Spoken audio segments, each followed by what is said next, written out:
जय माता दी। ओम दुम दुर्गाय नमः। आप सभी को दुर्गाष्टमी की हार्दिक शुभकामनाएं। माँ भगवती जगदम्बा की कृपा सदैव आप और आपके समस्त परिवार पर बने रहे। आपकी पूजा का, आपके व्रत का संपूर्ण फल माँ भगवती जगदम्बा प्रदान करे और आपकी हर मनोकामनाएं पूर्ण करे। इसी मंगल कामना के साथ आज की इस वीडियो को आरंभ करते हैं। दोस्तों, नवरात्रि में प्रतिपदा तिथि से लेकर के और सप्तमी तिथि तक आपने सुना दुर्गा सप्तशती का 1 से लेकर के 13वें अध्याय तक, और उम्मीद करती हूँ कि आपको यह कथाएं बहुत अच्छी लगी होगी। और हाँ, इस वीडियो में आप सुनेंगे ऋग्वेद उक्त और देवी सूक्त और इसके साथ ही तंत्रवेक्त देवी सूक्त का पाठ। तो चलिए शुरू करते हैं। ओम नमः चंडिका। जो सिंह की पीठ पर विराजमान है, जिनके मस्तक पर चंद्रमा का मुकुट है, जो मरकत मणि के समान कांति वाली अपनी 4 भुजाओं में शंख, चक्र, धनुष और बाण धारण करती है, 3 नेत्रों से सुशोभित होती है, जिनके भिन्न भिन्न अंग बांधे हुए बाजूबंद हार, कंकड़, खनखनाती हुई करधनी और रुनझुन करते हुए नृपुर से विभूषित है, तथा जिनके कानों में रत्न जटित कुंडल झिलमिलाते रहते हैं, वे भगवती दुर्गा हमारी दुर्गति दूर करें। महर्षि अम्बरीड की कन्या का नाम वाग था। वह बड़ी ब्रह्मा जननी थी। उसने देवी के साथ अभिन्नता प्राप्त कर ली थी। उसी के ये उद्धार है। मैं सच्चिदानंदनमयी सर्वत्मा देवी रुद्र, वसु, आदित्य तथा विश्व देवता गणों के रूप में भी रचती हूँ। मैं ही मित्र और वरुण दोनों को, इंद्र और अग्नि को तथा दोनों अविष्णी कुमारों को धारण करती हूँ। और मैं ही शत्रुओं को नाशक आकाशचारी देवता सोम को, त्वष्टा प्रजापति को तथा पुष्पा और भग को भी धारण करती हूँ। जो हविष्य से संपन्न हो देवताओं को उत्तम हविष्य की प्राप्ति कराता है तथा उन्हें सोम रस के द्वारा तृप्त करता है, उस यजमान के लिए मैं ही उत्तम यज्ञ का फल और धन प्रदान करती हूँ। मैं संपूर्ण जगत की अधीश्वरी और उपासकों को धन की प्राप्ति करने वाली, साक्षात्कार करने योग्य ब्रह्मलोक को अपने से अभिन्न रूप से जानने वाली तथा पूजनीय देवताओं में प्रधान हूँ। मैं प्रपंच रूप से अनेक भावों में स्थित हूँ। संपूर्ण भूतों में मेरा प्रवेश है। अनेक स्थानों में रहने वाले देवता जहाँ कहीं जो कुछ भी करते हैं, वह सब मेरे लिए करते हैं। जो अन्न खाता है वह मेरी शक्ति से ही खाता है, क्योंकि मैं ही भुक्ष शक्ति हूँ। इसी प्रकार जो देखता है, जो सांस लेता है तथा जो कही हुई बात सुनता है, वह मेरी ही सहायता से उक्त सब कर्म करने में समर्थ हो जाता है। जो मुझे इस रूप में नहीं जानते, वे न जानने के कारण ही दिन दशाओं को प्राप्त होते जाते हैं। हे बहुश्रुत, मैं तुम्हें श्रद्धा से प्राप्त होने वाले महातत्व का उपदेश करती हूँ। इसे सुनो। मैं स्वयं ही देवताओं और मनुष्यों द्वारा सेवित इस दुर्लभ तत्व का वर्णन करती हूँ। मैं जिस जिस पुरुष की रक्षा करना चाहती हूँ, उसको सबकी अपेक्षा अधिक शक्तिशाली बना देती हूँ। उसी के दृष्टिकर्ता ब्रह्मा परोक्ष ज्ञान संपन्न ऋषि तथा उत्तम मेधा शक्ति से युक्त बनाती है। मैं ही ब्रह्मादेशी हिंसक असुरों का वध करने के लिए रुद्रों के धनुष को चढ़ाती हूँ। मैं ही शरणागत जनों की रक्षा के लिए शत्रुओं से युद्ध करती हूँ तथा अंतर्यामी रूप से पृथ्वी और आकाश के भीतर व्याप्त रहती हूँ। मैं ही इस जगत के पिता रूप आकाश को सर्वधिष्ठान रूप से परमात्मा के ऊपर उत्पन्न करती हूँ। समुद्र संपूर्ण भूतों के उत्पत्ति स्थान परमात्मा में तथा जल बुद्धि की व्यापक वृत्तियों में मेरे कारण स्वरूप चैतन्य ब्रह्मा की स्थिति है। अतः मैं समस्त भुवन में व्याप्त करती रहूंगी तथा इस स्वर्ग लोक का भी अपने शरीर से स्पर्श करती हूँ। मैं कारण रूप से जब समस्त विश्व की रचना आरंभ करती हूँ, तब दूसरों की प्रेरणा के बिना स्वयं ही वायु की भांति चलती हूँ। स्वेच्छा से ही कर्मों में प्रवृत्त होती हूँ। मैं पृथ्वी और आकाश दोनों से परी हूँ। अपनी महिमा से ही मैं ऐसी हुई हूँ। तंत्रोक्त देवी सूक्त। देवता बोले, देवी को नमस्कार है। महादेवी शिवा को सर्वदा नमस्कार है। प्राकृतिक एवं भद्रा को प्रणाम है। हम लोग नियम पूर्वक जगदम्बा को नमस्कार करते हैं। रुद्रा को नमस्कार है। नित्य गौरी एवं धात्री को बारंबार नमस्कार है। ज्योत्सना में चंद्र रूपिणी एवं सुख स्वरूपा देवी को सत सत प्रणाम है। शरणागत का कल्याण करने वाली बुद्धि एवं सिद्धि रूप देवी को हम बारंबार नमस्कार करते हैं। रीति अर्थात राक्षसों की लक्ष्मी, राजाओं की लक्ष्मी तथा सर्वाणी अर्थात शिव पत्नी स्वरूपा आप जगदम्बा को बारंबार नमस्कार है। दुर्गा दुर्गपारा अर्थात दुर्गम संकट से पार उतारने वाली, सारा अर्थात सबकी साराभूता सर्वकार्णी ख्याति कृष्णा और ध्रुम देवी को नमस्कार है। अत्यंत सौम्य तथा अत्यंत रुद्र रूपा देवी को हम नमस्कार करते हैं, उन्हें हमारा बारंबार नमस्कार है। जगत की आधारभूता कृति देवी को बारंबार नमस्कार है। जो देवी सब प्राणियों में विष्णु माया के नाम से कही जाती हैं, उनको नमस्कार है, उनको नमस्कार है, उनको बारंबार नमस्कार है। जो देवी सब प्राणियों में चेतना कहलाती है, उनको नमस्कार है, उनको नमस्कार है, उनको बारंबार नमस्कार है।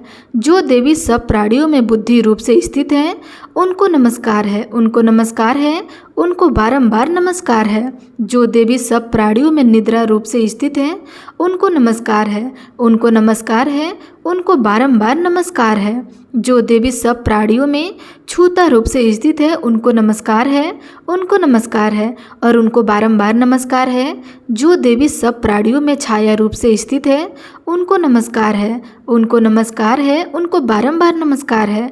और जो देवी सब प्राणियों में शक्ति रूप से स्थित है, उनको नमस्कार है, उनको नमस्कार है, उनको बारंबार नमस्कार है। जो देवी सब प्राणियों में तृष्णा रूप से स्थित है, उनको नमस्कार है, उनको नमस्कार है, उनको बारंबार नमस्कार है। जो देवी सब प्राणियों में शांति अर्थात क्षमा रूप से स्थित है, उनको नमस्कार है, उनको नमस्कार है, उनको बारंबार नमस्कार है। जो देवी सब प्राणियों में जाति रूप से स्थित है, उनको नमस्कार है, उनको नमस्कार है, उनको बारंबार नमस्कार है। और जो देवी सब प्राणियों में लज्जा रूप से स्थित है, उनको नमस्कार है, उनको नमस्कार है, उनको बारंबार नमस्कार है। जो देवी सब प्राणियों में शांति रूप से स्थित है, उनको नमस्कार है, उनको नमस्कार है, उनको बारंबार नमस्कार है। जो देवी सब प्राणियों में श्रद्धा रूप से स्थित है, उनको नमस्कार है, उनको नमस्कार है, उनको बारंबार नमस्कार है। जो देवी सब प्राणियों में कांति रूप से स्थित है, उनको नमस्कार है, उनको नमस्कार है, उनको बारंबार नमस्कार है। जो देवी सब प्राणियों में लक्ष्मी रूप से स्थित है, उनको नमस्कार है, उनको नमस्कार है, उनको बारंबार नमस्कार है। जो देवी सब प्राणियों में वृत्ति रूप से स्थित है, उनको नमस्कार है, उनको नमस्कार है, उनको बारंबार नमस्कार है। और जो देवी सब प्राणियों में स्मृति रूप से स्थित है, उनको नमस्कार है, उनको नमस्कार है, उनको बारंबार नमस्कार है। जो देवी सब प्राणियों में दया रूप से स्थित है, उनको नमस्कार है, उनको नमस्कार है, उनको बारंबार नमस्कार है। और जो देवी सब प्राणियों में दृष्टि रूप से स्थित है, उनको नमस्कार है, उनको नमस्कार है, उनको बारंबार नमस्कार है। और जो देवी सब प्राणियों में माता रूप से स्थित है, उनको नमस्कार है, उनको नमस्कार है, उनको बारंबार नमस्कार है। जो देवी सब प्राणियों में भ्रांति रूप से स्थित है, उनको नमस्कार है, उनको नमस्कार है, उनको बारंबार नमस्कार है। और जो जीवों के इंद्रिय वर्ग की अधिष्ठात्री देवी एवं सब प्राणियों में सदा व्याप्त रहने वाली है, उन व्यापनी देवी को बारंबार नमस्कार है। जो देवी चैतन्य रूप से संपूर्ण जगत को व्याप्त करके स्थित है, उनको नमस्कार है, उनको नमस्कार है, उनको बारंबार नमस्कार है। पूर्व काल में अपने अभिष्ट की प्राप्ति होने से देवताओं ने जिनकी स्तुति की तथा देवराज इंद्र ने बहुत दिनों तक जिनका सेवन किया, वह कल्याण की साधनभूता ईश्वरी हमारा कल्याण और मंगल करे तथा सारी आपत्तियों का नाश कर डाले। उदंड दैत्यों से सताए हुए हम सभी देवता जिन परमेश्वरी को इस समय नमस्कार करते हैं तथा जो भक्ति से विनम्र पुरुषों द्वारा स्मरण की जाने पर तत्काल ही संपूर्ण विपत्तियों का नाश कर देती है, वे जगदम्बा हमारा संकट दूर करें। ओम नमः चंडिकाय। दोस्तों, आज की वीडियो में तंत्रोक्त देवी सक्त और ऋग्वेद उक्त देवी सूक्त, इन दोनों देवी स्तोत्रों के पाठ आपने सुना। और कल की वीडियो में आप सुनेंगे दुर्गा सप्तशती के तीन रहस्य, जिनका नाम है प्रधानिक रहस्य, वक्रितिक रहस्य और मूर्तिक रहस्य। यह तीनों रहस्य दुर्गा सप्तशती पाठ का संपूर्ण फल प्रदान करते हैं, इसलिए कल की कथा जरूर सुनिएगा। प्रिय श्रोताओं, अब आप श्रवण करेंगे नवरात्रि के 8वें दिन माँ महागौरी की संपूर्ण कथा।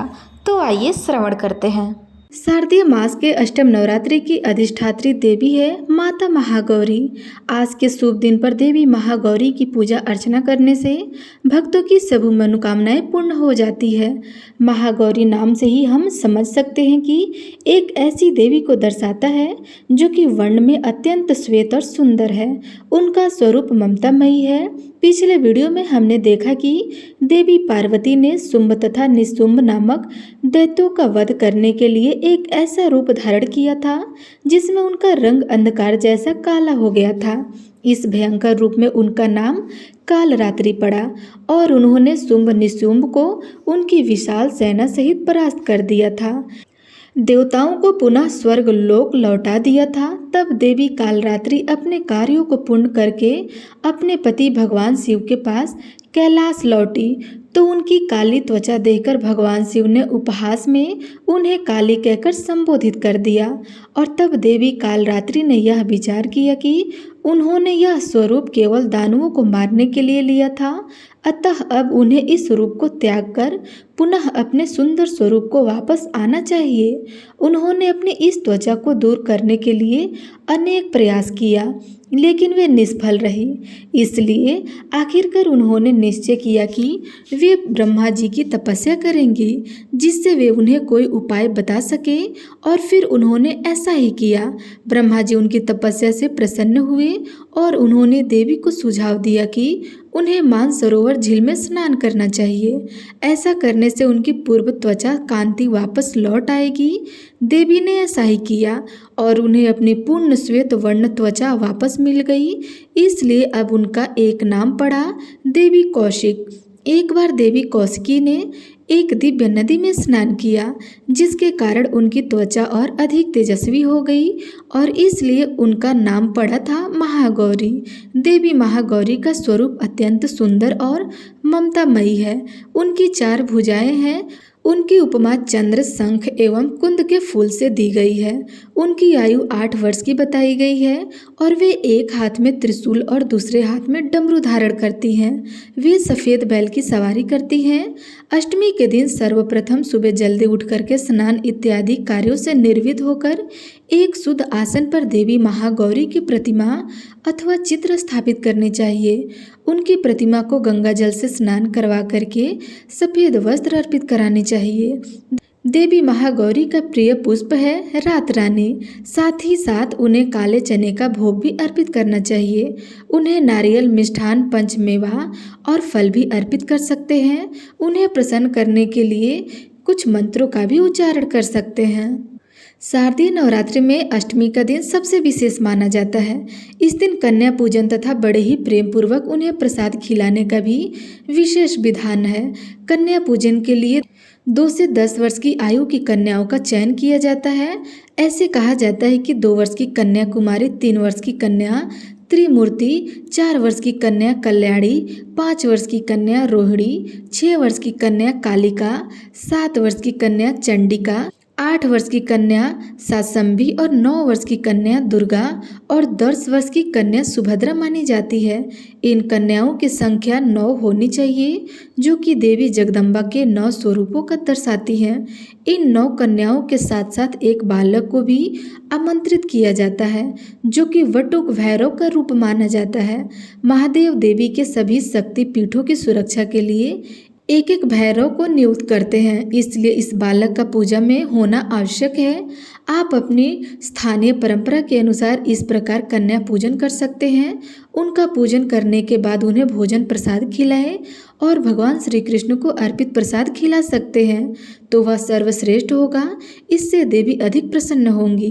तत्पश्चात उन्हें कुछ भेंट या उपहार स्वरूप कुछ वस्तुएं भी अवश्य प्रदान करें।